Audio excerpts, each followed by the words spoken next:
නවකවාදයේ හේතුවෙන් ඇති වූ සිත්ඇවුලක් මත සියදිවි නසාගත් බව කියන විශ්වවිද්‍යාල ශිෂ්‍යයකු පිළිබඳව මේ වන විට සමාජ මාධ්‍යවල දැඩි කතා බහක් ඇති වී තිබෙනවා.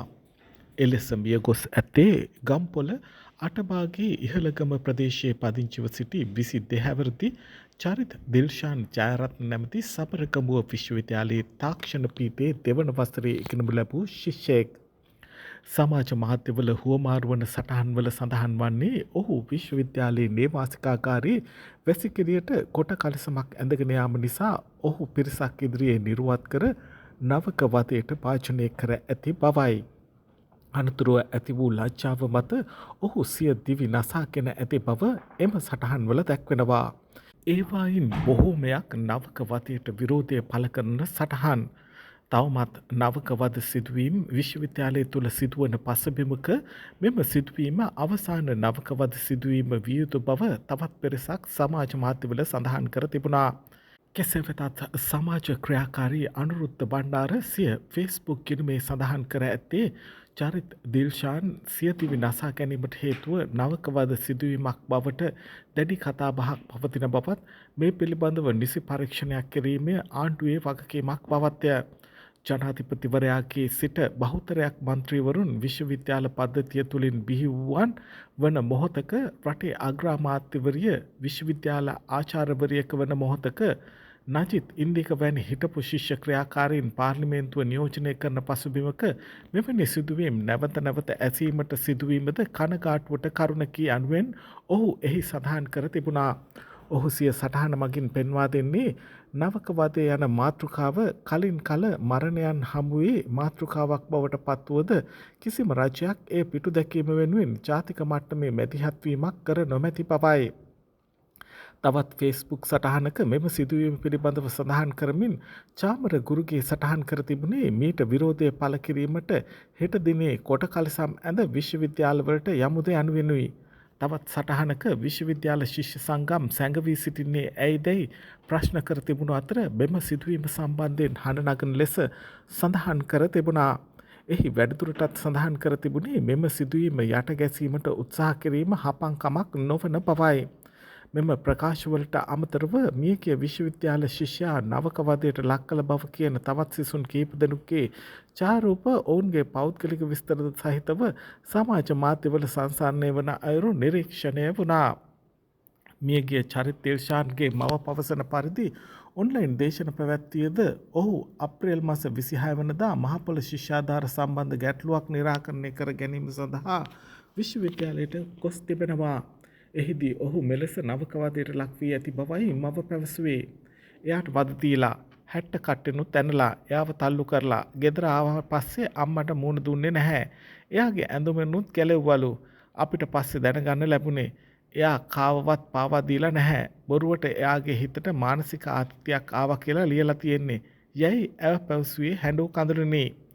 අනේ මම ඉල්ලන්නේ මගේ පුතාට විච්ච දේ කාටවත් වෙන්න දෙන්න එපා. තවත් දරුවෙකුට ඒ වගේ දෙයක් වෙන්නේ නැතුව එයාට සාධාරණයක් ඉෂ්ට කරලා දෙන්න. ඇය වැඩිදුරටත් පැවසුවා. දරි දිල්ෂාන්ගේ මවගේ නැගණිය අදහස් දක්වමින් පැවසුවේ අප්‍රේල් 28 වනදා ඔහු නැවත නිවසට පැමිණි බවත් අනතුරුව සිදු වූ සියල්ල Taman හා පැවසූ බවත්ය. මට එච්චර වද දුන්නා කිව්වා. එයාව මෙහෙම අල්ලගෙන ෂෝට් එකක් ඇඳගෙන හිටියලු.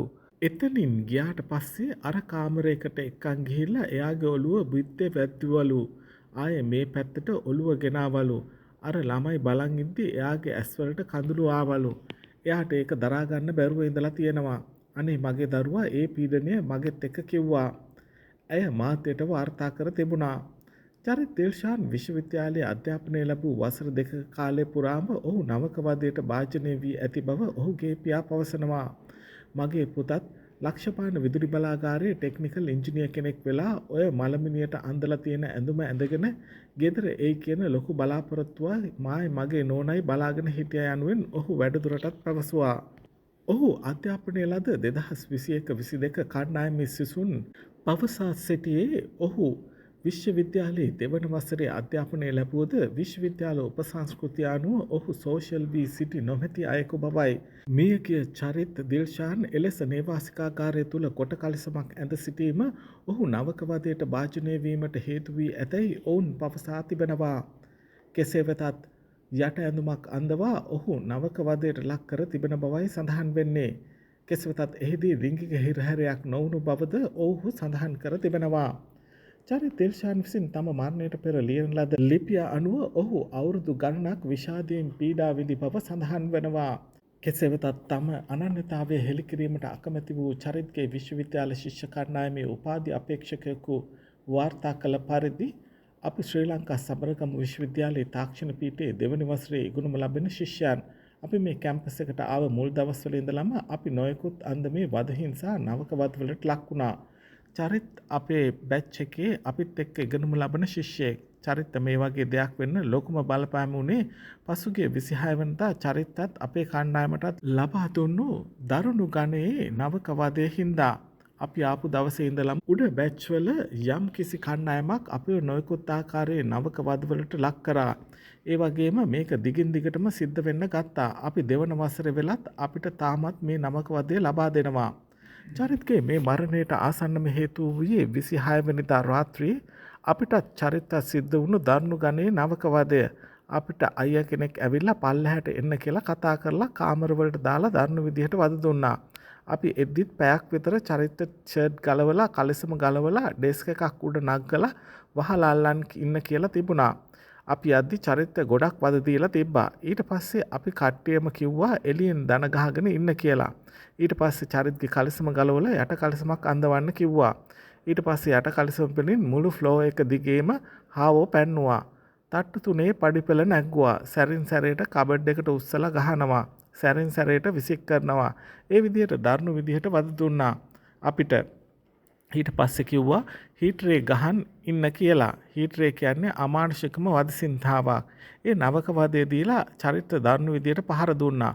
උඩ බැච් එකේ ඉන්නවා මැද වැච්චේ හොරණ වගේ ප්‍රදේශ වලින් ආව ලොකු ඇඟවල් තියෙන කිසිම හිතක් පපුවක් නැති අයියලා ටිකක්. එයාලා තමයි අපි ගොඩක් මේ විදිහට වද හිංසා දෙන්නේ. ඒ කට්ටිය අපිට පහර දෙනවා. බිත්ති වලට තියලා රද කරනවා. දන ගහන්න කියනවා. දන හිසෙන් පනින්න කියනවා. ඒ වගේ දරුණු විදිහට නවක වදේ දෙනවා. ඒ කණ්ඩායම අපේ රැවුල එහෙම ඇදලා ගලවනවා. චරිත්ගේ මරණයෙන් පස්සේ අපි මේ සම්බන්ධයෙන් පැමිණිල්ලක් ඉදිරිපත් කළා.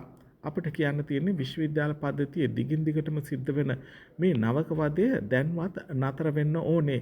චරිත්ගේ මරණයට සාධාරණයක් වෙනකල් අපි මේ වැඩේ නවත්තන්නේ නැහැ.